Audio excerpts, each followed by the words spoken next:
Man fatally shot in Otterayos.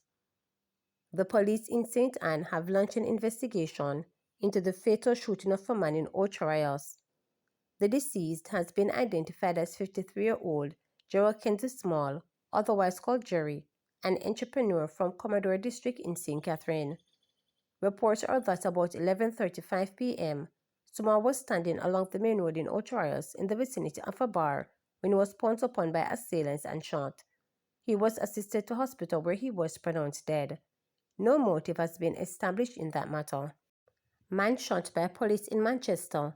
Victim's relatives says political standoff triggered incident. A man was shot and injured by the police during an alleged confrontation in Fangrass, northeast Manchester on Saturday, following a reported standoff between the two main political parties over the placing of flags. Police say shortly after 3 p.m., a team was called to the area where the man was reportedly in another confrontation with another man. Police said the man allegedly brandished what appeared to be a gun and was shot in the upper body.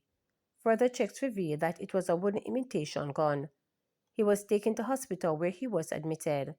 Police said his injuries are not considered to be life-threatening. However, a relative of the injured man is challenging the police version of events and said the issue stemmed from the man not wanting orange flags placed at a private post. This morning we were out here and saw some PNP, People's National Party, man putting up some flags, and we said, don't put none at our gate, and they started acting up, and they called Mr. Wint, and when he came, he said, don't put any up there. They left, said a woman who identified herself as the injured man's sister. She then claimed that the PNP supporters returned with a lather. My brother said, "Only really come back here to make problem?" And they start digging into their bags, and my brother run up on them and the house and come back. When we look, we see police driving, then a businessman drove in behind them.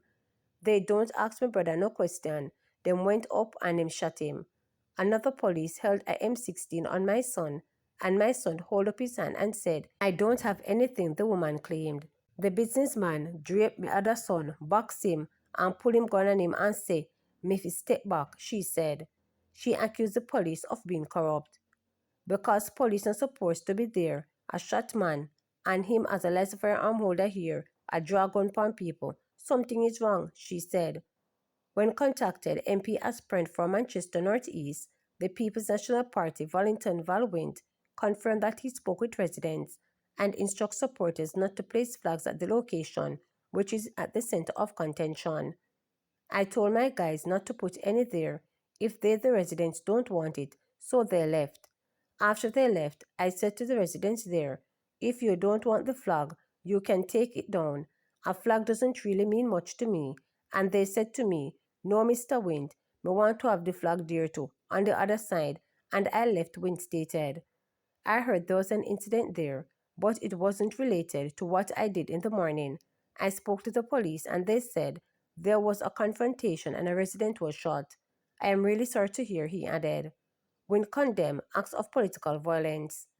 We have to be very careful now and responsible, because if we dub in political, then it is going to escalate into political violence. So myself and Miss Audrey Marks just had a conversation a while ago, and we said it is a police matter, let the police deal with it, he stated.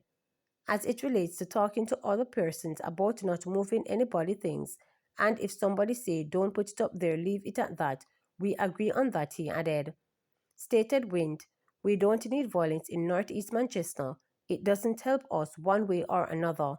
We don't want our people to be attacking each other because that would be total foolishness.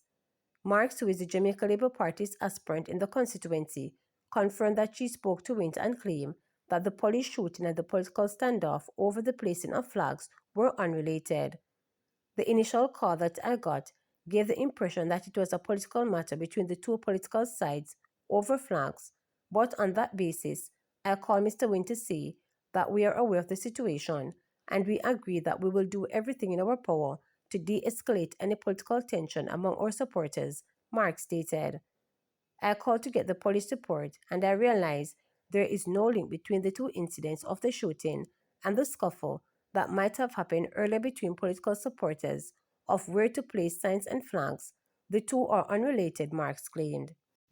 ODPEM to add provision of ice and igloos to standard hurricane response package. Local Government Minister Desmond McKenzie has indicated that the government will be adding the provision of igloos and ice to its standard response package in the event of another storm. McKenzie noted that following the passage of Hurricane Bear last year, many citizens in South parishes were without electricity. This means that the residents, especially fisherfolk, had challenge with keeping meat and fish.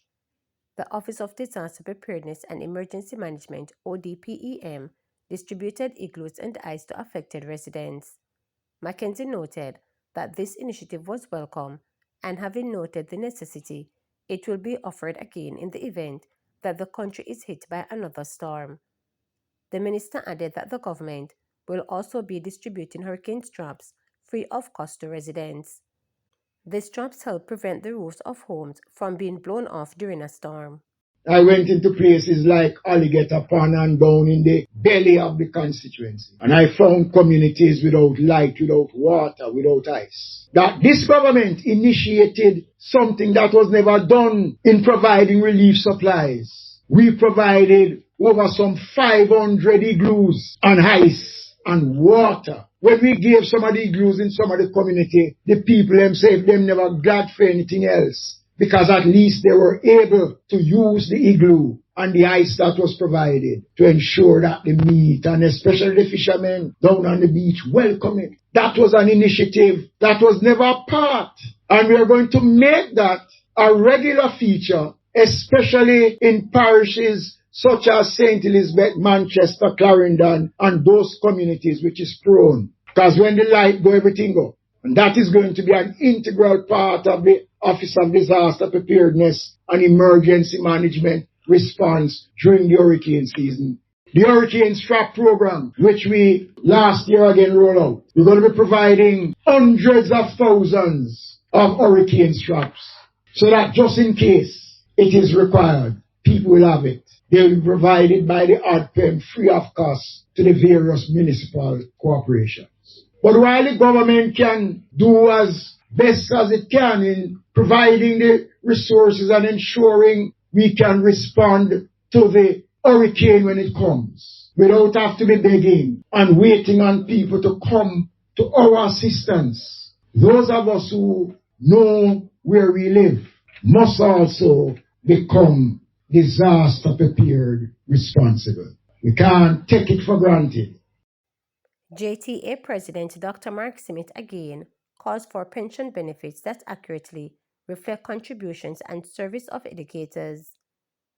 Jamaica Teachers Association JTA President Dr. Mark Smith has renewed the call for pension benefits that accurately reflect the contributions and service of its members.